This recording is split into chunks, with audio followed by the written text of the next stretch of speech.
Time now for our Wall Street Week daily segment. The host of Wall Street Week, David Westin, joining us as he does every day at this time. And David, you were on vacation the last couple of weeks, and one thing that we talked about while you were gone was all the hype around AI and whether there was any substance behind it. Yeah, and BlackRock has come out and said it's going to change the whole world, right? Yeah. With productivity. Really mega force, I think is what they call it. Mega force, yeah, exactly right. So I thought it might be smart to talk to somebody who really knows big tech. As big tech has come back, and she is, of course, Carly Fiorina, former HP CEO and now chairman of Carly Fiorina Enterprises. Great to see you, Carly. So I want to put you back in your old job or a version of it. Suppose you're running one of those big tech companies right now. What do you do about AI? How do you approach it strategically?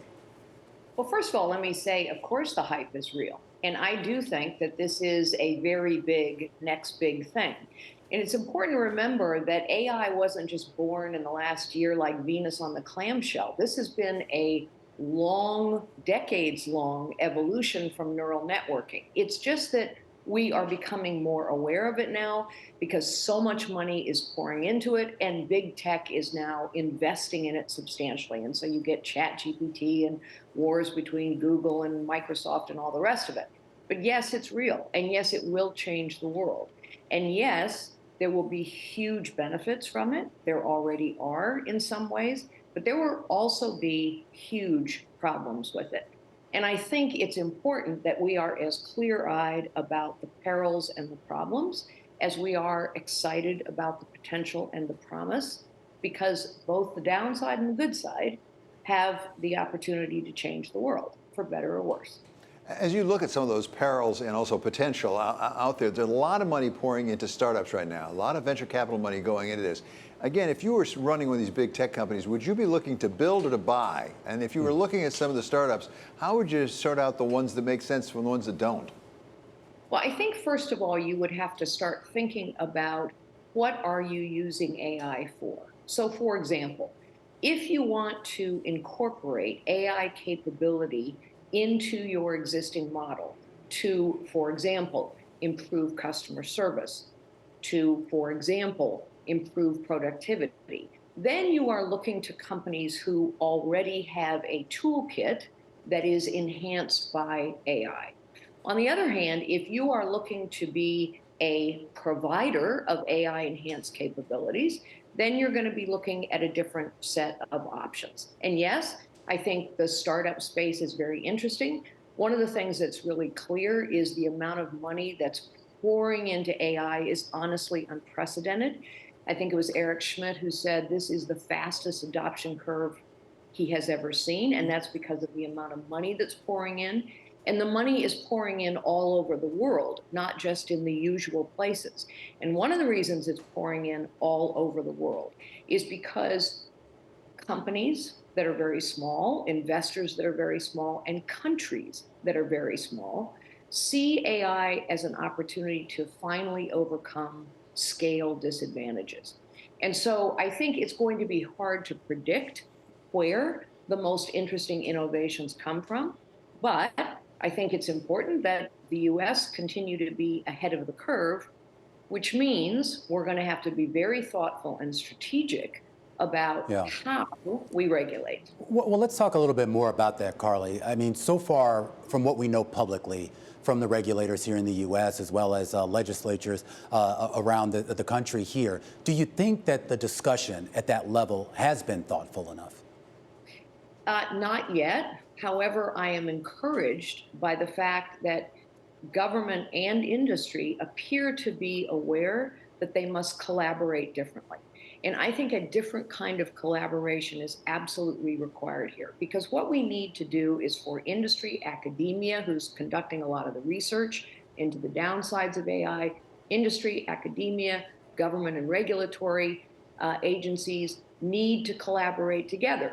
By the way, let me just add, historical and cultural institutions have to have a voice in this, because AI can steal history, steal art, steal culture. I just want to stop you there, because I do wonder if it's a little too late. I mean, I think about just your background, of course, with HP, and really just that whole sort of groundswell of tech companies that came out of California, and just how much there was a close link with the research institutions in the government, the research institutions within universities. There was sort of a symbiosis and partnership almost from the start. And I'm wondering, do we even have that right now when it comes to AI? No, but here's an example of something that industry and government could do together. There is money flowing into research universities to understand how to erect guardrails. Why does AI hallucinate, as an example? Industry and government could collaborate and get together to fund that research, an industry government consortium, to put more money into that research, to try and equalize the amount of money that is going into research to understand the downsides, even as investment and venture capital is pouring into AI to push the boundaries of its capabilities. That's one example of a collaboration I think we should be talking about. Another example of a collaboration, I think it will be important for technology companies as well as the government to begin to educate consumers about know your source. You could imagine a public service announcement. Remember those? You could imagine every technology company making a concerted push to tell their consumers, understand your source.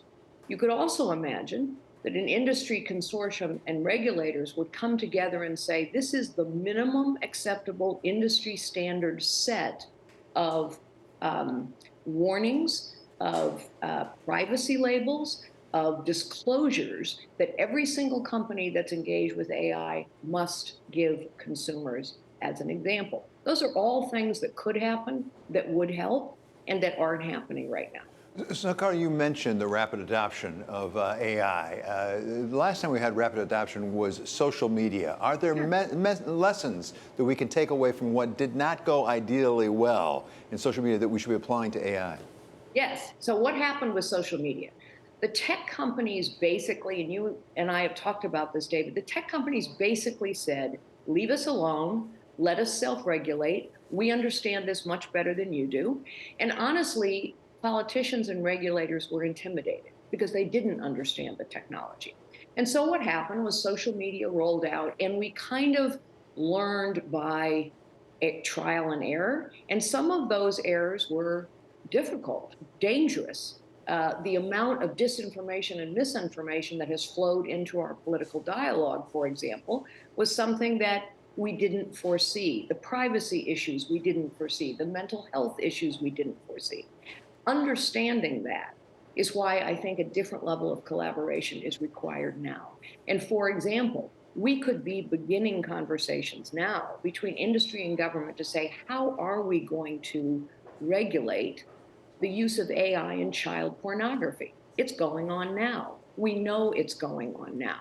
That's something that needs to be tackled. How do we tackle age limitations, parental controls, the equivalent of the blue check mark? Yes, this is an authentic source that we're presenting you. All of that, I think, needs a great deal of conversation and collaboration. It's not impossible to do. It's just not what we've done before in terms of technology saying, we got this, let us figure it out on our own, and government saying, we really don't understand it. You're giving us a lot of money in lobbying, we'll just stay out of it.